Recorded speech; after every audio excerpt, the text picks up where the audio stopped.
Okay po mga kababayan, kumusta kayo lahat? Ako po, ngayon lang tayo record. Mukhang makakapag-live na rin tayo maya-maya dahil nakabawi na tayo ng lakas mga kababayan.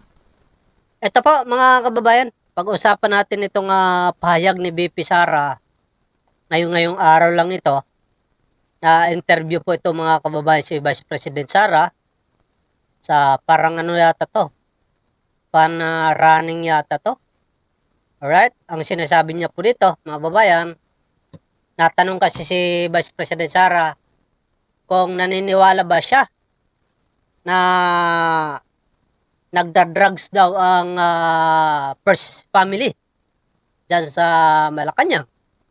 Wala po siyang direktang sinabi mga kababayan na yes, pero parang ganun na rin ang kanyang sagot. Katulad nga po mga kababayan, sa sabi niya na ito raw na mga nakasama ni First Lady, nakasama ni PBBM, ay lahat daw sila nagsasabi na nagda-drugs daw, mga kababayan, si PBBM at si First Lady. Yan ang sagot niya mga kababayan, no? Tapos natanong din po ito mga kababayan si BP Sara kung siya ba ang magte-take over kung sakali mapatalsik nga yung si PBBM. Pahambol pang sagot niya. Nasabi niya dito na hindi niya raw muna sasagutin dahil magkakagulo. Magkakagulo? Ano ka? Assuming? Alright mga babae, pakinggan po natin tapos bigyan natin ng reaction nito. Kung maalala nyo sa mga events namin noon sa iba't ibang lugar sa mundo, lagi ko sinasabi na kapag president ka or vice president ka or any government official for that matter, hindi ka pwedeng humindi kapag sinasabihan ka na magpa-drug test ka, magpa-neuropsychiatric exam ka, or any other exam na mag-relate sa competency mo to lead. Okay. Bakit hindi mo ginagawa sa sarili mo? Nasa gobyerno ka rin naman. Vice President ka nga eh. Diba? Marami rin naman nananawagan sa'yo na magpa-drug test. Marami rin nananawagan sa'yo magpa-neuropsychiatrist. May nananawagan din sa'yo na maglabas ng medical legal. Kung ikaw ba ay nasa ayos na pag-iisip. Kasi sinasabi ni Ramon Tulfo na certified ikaw ay may tililing.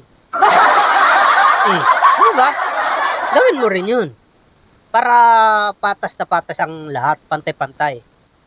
So, dapat kapag merong challenge na ganyan, ay isubmit mo kaagad yung sarili mo for drug test. Naniniwala ka ba na gumagamit talaga yung first family? Bigyan natin ng lahat ng mga nakasama nila sa mga parties nila nagsasabi na gumagamit sila ng droga. Just in case mapatalik si Bibi. Yan ang kanyang sagot mga babayan. Lahat daw ng mga nagsasabi na mga nakasama nila PBBM, nila First Lady ay nagsasabi na gumagamit sila ng droga. Paano natin ngayon malalaman na yung mga naninira ay ulit. Paano ngayon natin malalaman na yung mga nagsasabi na gumagamit ng droga si PBBM at First Lady Lisa Marcos ay hindi lang siya sinisira? Kasi wala ka namang patunay na okay. Total, nakakasama rin naman nila Pangulong Bongbong Marcos si Jose Castro. Bakit hindi natin siya tanungin kung nagdodroga ba yung first family? Nakakasama rin nila yung mga gabinete. Yung mga AFP, PSG. Diba? Yung mga nagbabantay sa kanila, automatic yan. Lagyan na dyan, mga kababayan, na 24 oras nakabantay sa kanila. Bakit hindi natin sila tanungin kung nagsasabi ba sila nang nagdudroga ang first family? Di ba? Kasi kung paniniwalaan po natin yung sinasabi ng mga nakasama raw nila Pangulong Bongbong Marcos, lalabas dyan na chismis or sinisiraan lang ang Pangulo. Di ba? Tama mali? Kaya dapat hindi tayo bumabase sa chismis. Babase tayo sa evidence talaga. VP sa pwesto, are you ready to take over the Malacanang? Yan ang hindi ko muna sasagutin kasi magkakagulo tayo niyan. Sige. May warrant of arrest si Zaldico and 17 others. Pinapakasuhan na sila. So anong comment mo doon? Hindi raw niya muna sasagutin kung siya raw ang magte-take over. Tama. Huwag mong muna sasagutin kung ikaw ba yung magte-take over o hindi. Kasi hindi ka naman sigurado kung mapapatalsik nga si PBBM sa Malacanang.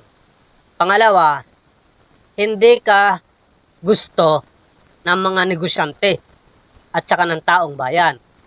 Mas pinipili pa nga nila si Ramon Ang na iluklok bilang caretaker di umano sa palasyo kaysa sayo na Vice President. Kasi kung patatalsikin daw si PBBM, dapat kasama ka rin dyan, patalsikin. Dahil number one, ikaw ang unang-unang naakusahan ng paglulustay ng pera ng bayan patungkol nga sa confidential funds. Di ba?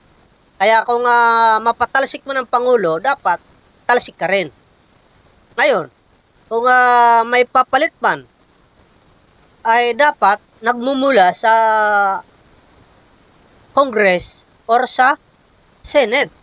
Hindi kung sino-sino mga negosyante katulad ni Ramon Ang. Diba? Wala naman sa batas natin na ang papalit dapat ay isang negosyante. Na? Kung tutuusin, nasa batas talaga natin na ang pwede pumalit Vice President. Pero paano naman na papayo ang tao kung ang Vice President natin ay sangkot din sa katiwalian? Diba? Para sa akin, Vice President man o Ramon Ang o sino pa man ang gusto ninyo, yan ay sablay. Kasi wala po yan sa batas, mga kababayan. Nasa batas na si BP Sara, pero hindi po pwede siya dahil ang usapan dito kung bakit pinapatalsik nyo ang Pangulo dahil sa korupsyon. Number one niya si BP Sara na umpisa na naglustay ng confidential funds. Para sa akin, hindi siya pwede. Kung magpupumilit kayo, pababain ng Pangulo, sama nyo si BP Sara. Kung gusto nyo magluklok ng caretaker, wag si Ramon Ang dahil wala sa batas na isang negosyante ang pwede pumalit. Ang nasa batas natin, Senate President or Speaker of the House. Ganun na sa batas natin, mga kababayan. Control project. Kasi meron akong kaibigan noon na konsehal dito sa Davao City. Ang kanyang favorite saying is, to see is to believe. So, makikita natin yung sincerity ng administration to go after the perpetrators of the flood control scandal, corruption.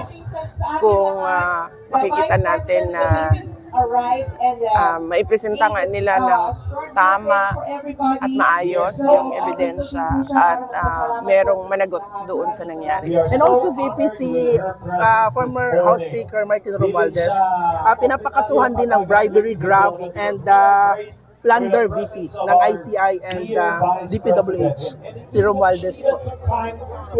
Pinapakasuhan sila ng graft, bribery, and plunder. Yes. Same, no? Same. Sa lahat ng mga sinasabi ng administrasyon na kanilang kakasuhan at ikukulong ay to see is to believe.